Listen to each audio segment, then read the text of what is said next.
আমরা যারা মাঠে কাজ করি বা যারা নির্বাচন দেখেছি বা নির্বাচন করেছি, লোকাল গভর্নমেন্ট নির্বাচন আমরা পরিচালনা করেছি, পার্লামেন্ট ইলেকশন করেছি, আমরা যেটা বাস্তবতা হচ্ছে যে বাংলাদেশের রাজনৈতিক প্রেক্ষাপটে, সামাজিক প্রেক্ষাপটে এপ্রিল মাসে পার্লামেন্ট ইলেকশন বা যে কোনো ধরনের ইলেকশন ডিফিকাল্ট বিভিন্ন কারণে। সেটা তো আমরা আগেই বলেছি যে এখানে সেই আলোচনাটা আমরা মনে করি ডেফিনেটলি এই মিটিংয়ে উঠে আসবে।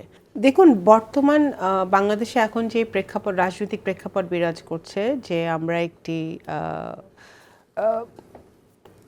17 বছরের ফ্যাসিবাদকে অতিক্রম করে একটি গণতন্ত্রের পথে দেশকে নিয়ে যাওয়ার চেষ্টা করছি সব রাজনৈতিক দল মিলে, যেখানে প্রধান স্টেক হোল্ডার হচ্ছে বাংলাদেশের জনগণ, বাংলাদেশের ভোটার, যারা এতদিন ভোট দিতে পারেনি, কথা বলতে পারেনি, নিজের মত প্রকাশ করতে পারেনি। সো ওই বাস্তবতায় যখন আমরা দেখেছি যে অনেকগুলো বৈঠক বিভিন্ন রাজনৈতিক দলের সাথে প্রধান উপদেষ্টার হয়েছে, সর্বদলীয় বৈঠক হয়েছে, এককভাবে ওনারা বৈঠক করেছেন, কিন্তু বর্তমানে আগামীকালকে যে বৈঠকটি হবে বিএনপি ভারপ্রাপ্ত চেয়ারম্যান জনাব তারেক রহমানের সাথে প্রধান উপদেষ্টার, সেটা অনেক দিক থেকেই গুরুত্বপূর্ণ।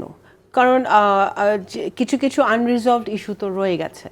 যেমন অনেক যেই কমিশনগুলো তারা করেছে সরকার, সেগুলো সেই কমিশনগুলো যেই প্রস্তাবনাগুলো দিয়েছে, অনেক কিছুর সাথে রাজনৈতিক দলগুলো একমত, আবার কিছুর সাথে একমত নয়। তো সেইটা একটা ইস্যু আছে।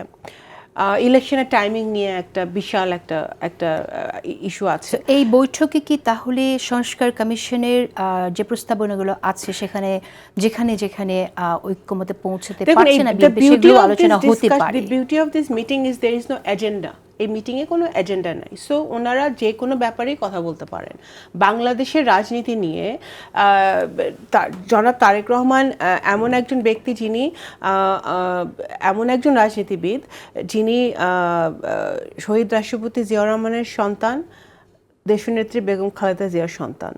হ্যাঁ, উনি বিএনপির এখন দায়িত্বে আছেন, উনি দেশের জন্য কাজ করছেন, এবং উনি শেখ হাসিনার ফ্যাসিবাদী সরকারের প্রতিহিংসার শিকার, জিয়া পরিবার প্রতিহিংসার শিকার, বিএনপি প্রতিহিংসার শিকার। সে একইভাবে ডক্টর ইউনূসও শেখ হাসিনার প্রতিহিংসার শিকার হয়েছেন।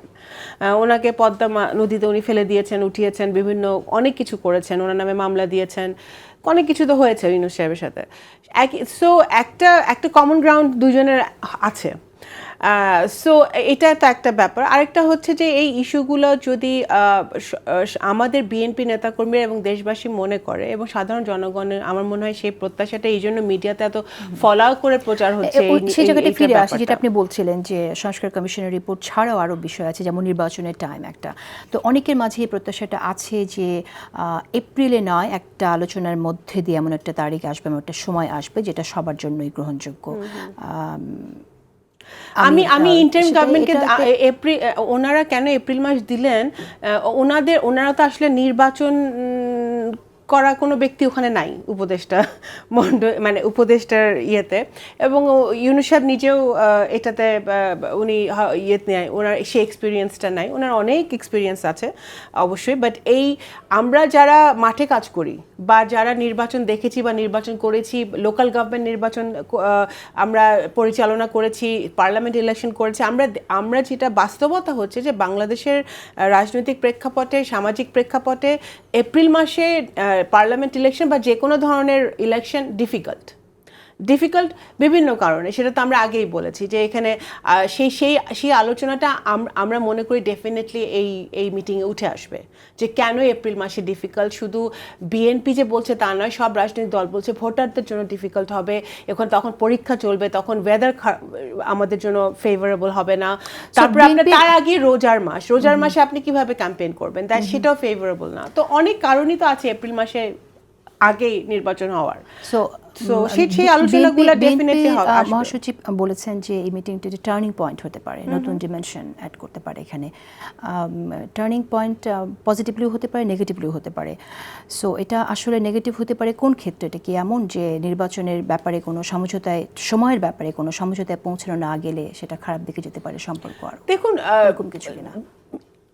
আমি মনে করি যে কোনো আলোচনাই পজিটিভ। আপনি যার সাথে আলোচনায় বসেন না কেন, আলোচনার মাধ্যমে একটা পজিটিভ রেজাল্টই বের হয়ে আশা করে সবাই। সো আমরা মনে করি আমরা নেগেটিভ দিকে যেতে চাই না। আমরা মনে করি যে এই আলোচনার মাধ্যমে আলোচনাটা হচ্ছে, এটাও কিন্তু একটা পজিটিভ দিক। ওনাদের দুজনের মধ্যে যে একটা 1-to-1 বৈঠক হচ্ছে, মিটিং হচ্ছে, সেটা it's a very positive thing. এবং যেই প্রেক্ষাপটে ইউনুস সাহেব দায়িত্ব নিয়েছিলেন, এই প্রেক্ষাপটটা তো তৈরি করার জন্য বিএনপির অনেক নেতাকর্মীর আত্মাহুতি আছে গত 17 বছরে, ইনক্লুডিং আমাদের ছাত্র জনতা যারা গত জুলাই আগস্ট মাস শহীদ হয়েছে, যারা রক্ত দিয়েছে। তো এই প্রেক্ষাপটে দুজনের মিটিং, তাদের আলোচনা, এর মধ্যে যেটা মহাসচিব বলেছেন যে টার্নিং পয়েন্ট, উনি পজিটিভলি বলেছেন, বিকজ আমরা বিশ্বাস করি যে এর থেকে ভালো কিছু বের হবে। অশেষ ধন্যবাদ আপনাকে।